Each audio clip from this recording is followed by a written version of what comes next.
August மாதம் தனுசு ராசிக்காரர்களுக்கு எப்படி இருக்க போகிறது ஆகஸ்ட் 2025. இந்த ஆகஸ்ட் 2025 பிறக்கும் பொழுதே பார்த்தீங்கன்னா ஆண்டு கிரகம் என்று சொல்லப்படுகிற குரு பார்த்தீங்கன்னா ராசியவே பார்த்து கொண்டிருக்கிறார். ஆனால் மே மாதம் 15ஆம் தேதி மாறின குரு பயிற்சி ஒரு சாதகமான பயிற்சியாகவும் குரு பலனை கொடுக்கக்கூடிய ஒரு பயிற்சியாகவும் ராசியை பார்த்து தனுசு ராசிக்காரர்களை உத்வேகப்படுத்தி புத்துணர்ச்சி கொடுக்கக்கூடிய ஒரு பயிற்சியாக இருக்குது. அந்த அமைப்புல தான் ஆகஸ்ட் மாதம் துவங்குகிறது.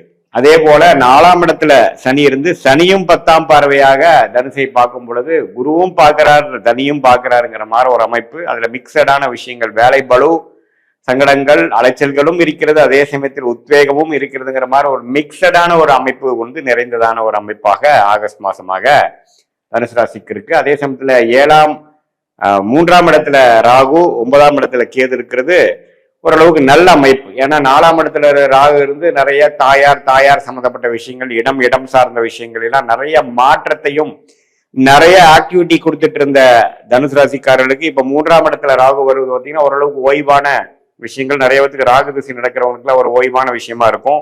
நல்ல அமைப்பு, நல்ல தன்மை.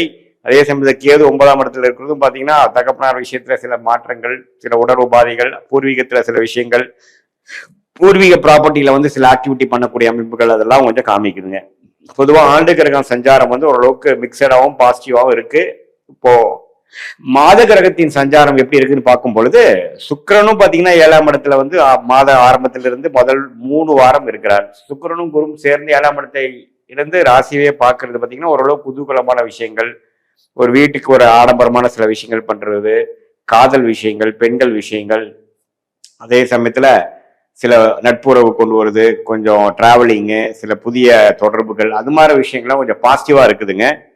அதே சமயத்துல சூரியன் வந்து 8ஆம் இடத்துல, புதன் 8ஆம் இடத்துல இருக்கும் பொழுது அந்த ராஜயோகாதிபதியே 8ஆம் இடத்துல இருக்கும் பொழுது கொஞ்சம் திடீர் பண வரவு, அடுத்தவங்க பணம் நமக்கு கிடைக்கிறது, கிடைக்க வேண்டிய பணம் உடனே கிடைக்கிறது, ஷேர் மார்க்கெட் ரிட்டர்ன்ஸு, மற்ற மூலமாக நம்மளுடைய பூர்வீகம், இன்ஹெரிட்டன்ஸ், மனைவி சொத்து, கணவர் சொத்து அப்படிங்கிற மாதிரி சில அமைப்புகள்லாம் கொஞ்சம் வரக்கூடிய அமைப்புகளும் உண்டு.